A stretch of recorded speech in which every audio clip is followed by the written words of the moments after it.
À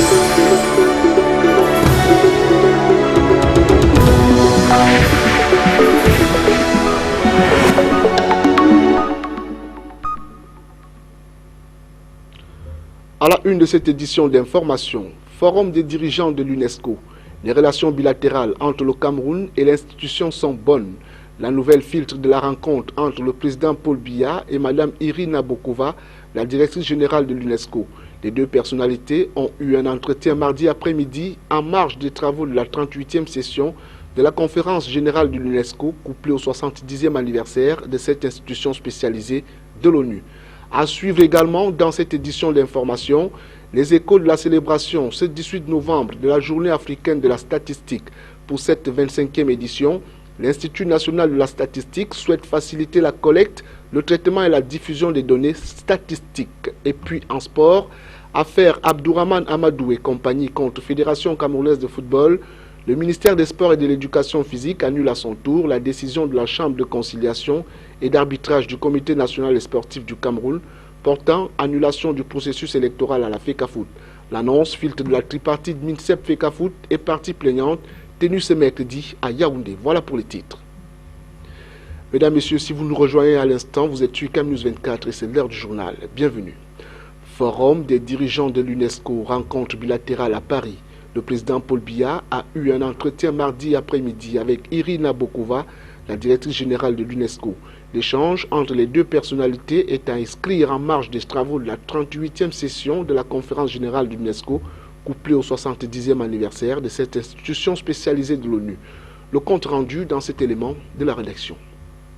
C'est en marge des travaux de la 38e session de la conférence générale de l'UNESCO, couplée au 70e anniversaire de cette institution spécialisée de l'ONU, que le président Paul Biya a eu un entretien mardi après-midi avec Mme Irina Bokova, la directrice générale de l'UNESCO. Si rien n'a filtré de cette rencontre, il n'est cependant un secret pour personne que la coopération bilatérale entre le Cameroun et l'UNESCO est multidimensionnelle, fructueuse et amicale, comme l'a si bien rappelé le président Paul Biya au cours de son allocution prononcée lundi dernier devant les participants au forum des dirigeants présents à la 38e session de la conférence générale de l'UNESCO. Avant cette rencontre bilatérale, le président de la République et Mme Chantal Biya ont pris part à la seconde journée du forum des dirigeants consacrée aux interventions des chefs d'État ou de leurs représentants. Cette présence particulièrement relevée par le président de la conférence, le ministre namibien Stanley Mutumba Simata, a été longuement applaudie par les personnalités présentes dans la salle. L'arrivée du président François Hollande et surtout son allocution prononcée dans un contexte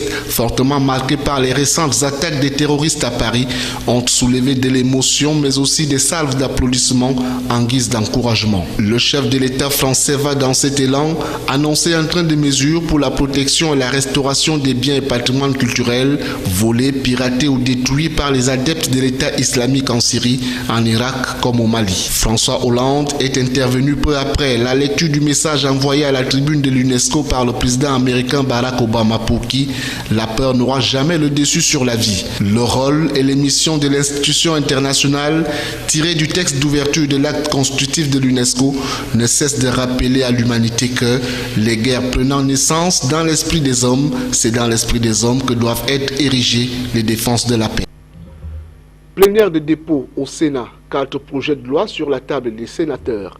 Ils ont été acheminés par la présidence de la République et communiqués aux sénateurs par le président de la Chambre haute du Parlement après avis de la conférence des présidents. Le compte rendu de Salmon Fouet, Marcel Vando et Diri Eba pour le récit.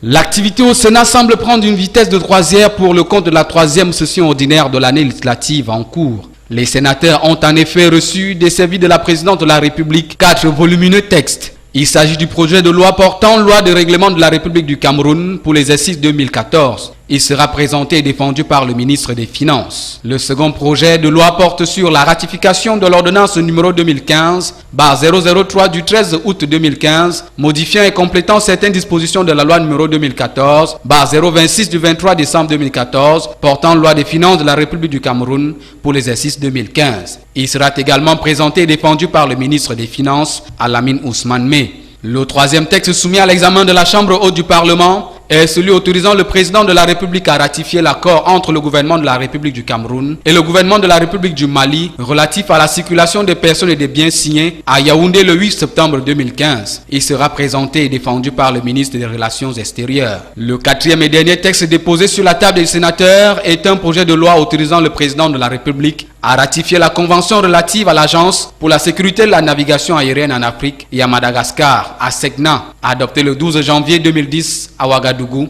et signé le 28 avril 2010 à Libreville au Gabon. Le deuxième tableau de la plénière de ce mercredi 18 novembre 2015 aura été l'annonce de la mise en chantier de l'exercice des questions orales au gouvernement. À ce sujet, le président du Sénat, Marcel Nyadji Fendi, dit avoir accusé réception d'un nombre important de préoccupations de ses collègues sénateurs pour transmission aux ministres concernés, conformément aux dispositions pertinentes de l'article 81 du règlement intérieur du Sénat. Dans le viseur des sénateurs, les ministres de l'éducation de base, de l'environnement, du tourisme, de la justice, de l'agriculture, celui des finances, sans oublier le Premier ministre, chef du gouvernement. Appui au secteur de l'énergie, les responsables de la Banque mondiale reçus en audience au ministère de l'économie. Elisabeth Huibens, la directrice des opérations de la Banque mondiale, et Stéphane Garnier, spécialiste en énergie dans cette même institution, ont été reçus en audience ce mercredi 18 novembre 2015 au ministère de l'économie, de la planification et de l'aménagement du territoire. Avec l'ordinaire des lieux, Lupaul Motazé, il a été question de l'évaluation de la coopération entre le groupe de la Banque mondiale et le Cameroun, et notamment dans les domaines de la production et du transport de l'énergie au Cameroun, avec en toile de fond la finalisation du projet de construction du barrage de Lompangar, la mise en route de celui de Nachtigal et la mise en service de la Sonatrel, la nouvelle société de transport de l'énergie électrique. Voici à présent quelques réactions recueillies par nos reporters Salmon Fouy et Marcel Vondo. On a d'autres actions qu'on engage avec le gouvernement. Vous avez dû entendre parler de la création de la Sonatrel, donc cette société publique de transport. Et en accompagnement de la création de cette Sonatrel, il faut aussi remettre à niveau l'ensemble des réseaux de transport d'électricité, parce que les nouvelles centrales de production qui vont arriver dans les prochaines années, il faut pouvoir transporter l'énergie vers les centres de consommation sans que ça génère de coupures. Donc là, il y a un énorme programme qui doit être mis en place dans les 5 prochaines années, et la Banque mondiale va bien sûr accompagner ce programme. Et l'autre projet que la Banque mondiale se propose d'accompagner, c'est le projet Nachtigal, le projet du développement de l'hydroélectricité sur la Sanaga, avec un premier projet qui est Nachtigal, donc qui sera un projet en partenariat public-privé dans lequel la Banque mondiale apportera plutôt des garanties pour limiter ou pour pouvoir mitiguer un certain nombre de risques qui sont identifiés et par le gouvernement et par les sponsors du projet. Autre chose à présent, un mémorandum du collectif des réfugiés de Douala adressé au gouverneur dénonce des présumées violations subies par les réfugiés de la part des responsables du bureau régional HCR Littoral. La partie incriminée crie aux allégations sans fondement. Pour voir clair dans cette affaire, nos reporters ont mené une enquête auprès des différents camps. Voici le résultat avec Jerry Eba et Benoît Dogmo. Le torchon brûle entre le collectif des réfugiés de Douala et l'agence régionale du Haut-Commissariat des réfugiés pour le littoral. Un mémorandum pamphlétaire a été adressé au gouverneur de la région du littoral pour médiation auprès du gouvernement de la République du Cameroun et le bureau ACR Cameroun et celui de Genève en Suisse. Le mémorandum non daté, signé par les membres du collectif, accuse les responsables régionaux et leurs partenaires de violer les droits des réfugiés en matière d'éducation et de santé. Ayant reçu la copie scannée de ce mémorandum, nous avons entrepris de prendre contact d'une part avec les membres du collectif. D'abord, le vice-président Yamin Achitou, lequel nous a signifié par messagerie qu'il était malade. Quant au président même, Jean-Luc Alema, malgré toutes les tentatives foireuses, il a fini par fermer son téléphone. Rendu au siège du ACR à Douala, le chef de bureau Maurice Moussoravi, pour donner sa version des faits, nous a entretenus hors caméra en présence de la responsable d'ADRA, incriminée dans le mémorandum, et d'une autre responsable partenaire au ACR Douala. Selon le sieur Mousso Ravi, en 2016, le HCR va subir des coupes budgétaires dues à la crise économique qui frappe la communauté internationale et ses principaux bienfaiteurs. Cette situation fait en sorte que tous les besoins des réfugiés ne pourront plus être pris en charge par le HCR. D'où la recommandation faite à ceux des réfugiés les plus indigents et vulnérables d'aller s'installer dans les camps dans le septentrion du Cameroun où la prise en charge est effective à 100%. Au sujet des allégations faites par le collectif aux partenaires du HCR, le collectif, par la voix de son président Jean-Luc Alema, n'a jamais pu apporter des éléments de preuve jusqu'à ce jour. On apprendra au cours de notre entrevue que pour l'année en cours, sur l'assistance en matière d'éducation dans le primaire, seules 251 bourses ont été disponibles à raison de 30 000 francs CFA la bourse sur les 474 candidatures. Le comité de sélection a donc opéré le choix en présence de 2 délégués du collectif des réfugiés. Selon les dernières informations, le gouverneur a pris connaissance du dossier et une réunion avec le représentant résident HCR Cameroun, le gouverneur du littoral et le représentant des réfugiés se tiendra le 27 novembre prochain à Douala, suivi d'une séance de travail entre le représentant résident et tous les réfugiés de Douala. Il faut préciser que certaines images de ce reportage ont été tournées en caméra cachée. Dans la suite du journal, l'agenda des célébrations fait la part belle ce 18 novembre à la Journée africaine de la statistique. L'instant donne l'occasion de s'intéresser à l'historique de cette journée qui, malgré l'importance avérée des statistiques, reste mal connue. Les statistiques, perçues comme facteurs de développement économique et social, ainsi que de la protection de l'environnement, c'est dans cet élément de la rédaction.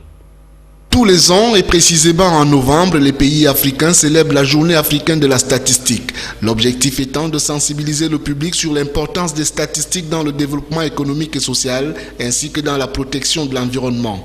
Le 18 novembre reste aussi une opportunité unique pour chaque pays d'évaluer ses succès et de suivre ses progrès dans sa trajectoire de développement ainsi que ses progrès vers les objectifs globaux de développement. L'événement se veut plus grandiose en raison de l'adoption par les chefs d'État en septembre 2015 des objectifs du développement durable ODD qui succèdent aux objectifs du millénaire pour le développement OMD 2000-2015 et dont la mise en œuvre s'étalera jusqu'à 2030. Établi à l'issue d'une concertation entre 70 pays, ces ODD présente 17 objectifs et regroupe 69 cibles. Ces objectifs de développement durable plus efficaces que les OMD sont présentés comme des instruments de travail fiables pour un meilleur rendu statistique en matière de lutte contre la pauvreté. Pour mémoire, la Journée africaine de la statistique a été initiée en 1990 par l'organe subsidiaire de la Commission économique pour l'Afrique de l'Organisation des Nations Unies, CEA, et la Conférence africaine conjointe des planificateurs, des statisticiens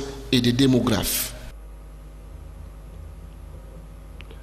La 25e édition de la Journée africaine de la statistique, célébrée ce 18 novembre 2015, n'a pas laissé la région du littoral indifférente. À Douala, les techniciens statisticiens des administrations publiques se sont réunis autour d'une table pour questionner le thème de cette année qui met un accent sur l'utilisation des technologies modernes en vue de l'amélioration des systèmes statistiques nationaux.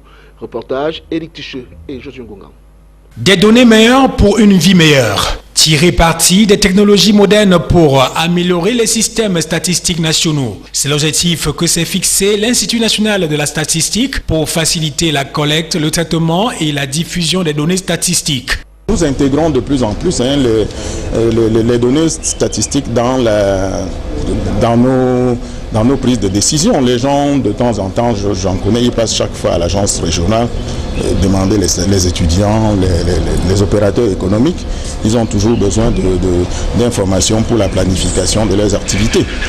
Au terme des différents exposés, il ressort que l'utilisation des technologies modernes permet de réduire le temps de traitement, des coûts de l'enquête, de recensement, l'utilisation multiple du même outil de collecte et favorise également la précision ou l'exactitude dans la géolocalisation des phénomènes étudiés malgré les difficultés liées à la réticence de certains usagers. Je peux dire que la culture statistique n'est pas encore vraiment bien ancrée dans toutes les mentalités. Bon, les problèmes sont généralement des petits cas de réticence, mais qu'on arrive aussi à surmonter par une grande sensibilisation. C'est pour ça qu'à l'Institut national de la statistique, il y a toujours une phase de sensibilisation intense qui précède la descente sur le terrain de nos agents. Il faut noter que la plupart des systèmes statistiques africains reposent en premier lieu sur la collecte manuelle des données grâce à des formulaires d'enquête sur papier. Coûteux et sujettes à des erreurs, il est important de renforcer et de maintenir un capital humain et installer des infrastructures relatives au TIC adaptées, ce qui permettra assurément de perfectionner les systèmes statistiques nationaux en Afrique. Et nous voici en sport. Processus post-électoral à la FECAFOOT. Le ministère des Sports et de l'Éducation physique annule la décision de la Chambre de conciliation et d'arbitrage du Comité national et sportif du Cameroun qui annulait tout le processus conduisant à l'élection de Tombiaro Kossidiki à la présidence de la FECAFOOT le 28 septembre dernier. C'est l'essentiel de ce qui ressort du communiqué final de la réunion tenue ce mercredi à Yaoundé entre le MINSEP, la FECAFOOT et quelques membres de la partie plaignante. Le ministre Bidoumpad demande la pérennisation du consensus amorcé avant l'élection de septembre. Michel Ateba. Elle tombe au moment où et à l'endroit où personne ne l'attendait. La décision du ministère des Sports et de l'Éducation physique qui annule celle de la Chambre de conciliation et d'arbitrage du Comité national olympique et sportif du Cameroun surprend plus d'une personne. Depuis le verdict de la CCA le 12 novembre, la position du gouvernement était toujours attendue. 5 jours donc après la sentence, le ministère des Sports et de l'Éducation physique, au cours d'une réunion tenue ce mercredi dans ses locaux à Yaoundé, a réagi. Le processus électoral ne sera pas repris selon le ministère des Sports. Dans son communiqué final, il est clairement mentionné que la Chambre de conciliation et d'arbitrage a outrepassé ses compétences et par conséquent tout le processus est validé de la base au sommet. Pierre Ismaël Bidoumpad demande à tous les acteurs de tout faire pour préserver et pérenniser le consensus engagé avant le processus. Présent aux assises ce jour, la FECAFOOT et la partie plaignante conduite par le président de l'étoile filante de Garoua, Abdourahmane Amadou Baba. Toutefois, certains contestataires disent aller jusqu'au bout malgré tout. Pour eux, le tribunal arbitral de sport de Lausanne reste leur dernier recours. Une décision qui tombe au moment où certains clubs de la Ligue régionale de football du littoral disent se retirer du championnat à 4 journées de la fin. C'est le cas d'Ikoba FC, dont le président délégué évoque les raisons de ce désistement tardif. Ça veut dire qu'à la première journée déjà, j'ai déjà pris un forfait parce que j'ai demandé qu'on nous donne les règlements qui régissent ce championnat. On ne nous a jamais donné, mais les clubs qui étaient dans la même faction que moi ont demandé que nous jouions quand même une journée. Et après, M. Batamara a promis de nous faire asseoir et on va faire un programme pour avoir les règlements de notre championnat. On a commencé ce championnat et ce président a commencé à nous tourner en rond, à amener les gens en bateau. Ça veut dire tout simplement que nous on a continué à jouer. Aujourd'hui, ce que je réclamais dès le départ, je continue à le réclamer et la justice m'a aidé à arriver à mes fins. On ne peut pas jouer au football sans des règles préétablies. Et le championnat dans la Ligue régionale du littoral n'avait pas de règles. On ne sait pas qui monte, on ne sait pas comment on fait pour devenir champion, on ne sait pas qui va descendre. À la Ligue régionale du littoral, cette information a été infirmée. Là-bas, les responsables évoquent d'autres raisons. Selon eux, ce sont les équipes qui ont déjà un pied en division inférieure qui veulent prématurément se retirer. À retenir de cette édition d'information, Forum des dirigeants de l'UNESCO, les relations bilatérales entre le Cameroun et l'institution internationale sont bonnes. La nouvelle filtre de la rencontre entre le président Paul Biya et Mme Irina Bokova, la directrice générale de l'UNESCO. Les deux personnalités ont eu un entretien mardi après-midi en marge des travaux de la 38e session de la conférence générale de l'UNESCO, couplée au 70e anniversaire de cette institution spécialisée de l'ONU. Et puis en sport, affaire Abdourahmane Amadou et compagnie contre Fédération camerounaise de football, le ministère des Sports et de l'Éducation physique annule à son tour la décision de la Chambre de conciliation et d'arbitrage du Comité national et sportif du Cameroun portant annulation du processus électoral à la FECAFOOT. L'annonce filtre de la tripartite MINSEP, FECAFOOT et partie plaignante tenue ce mercredi à Yaoundé. Fin du journal et merci de nous avoir accordé votre préférence. L'exclusivité de toute l'actualité mondiale en continu, c'est sur CamNews 24 et nulle part ailleurs. Bonsoir.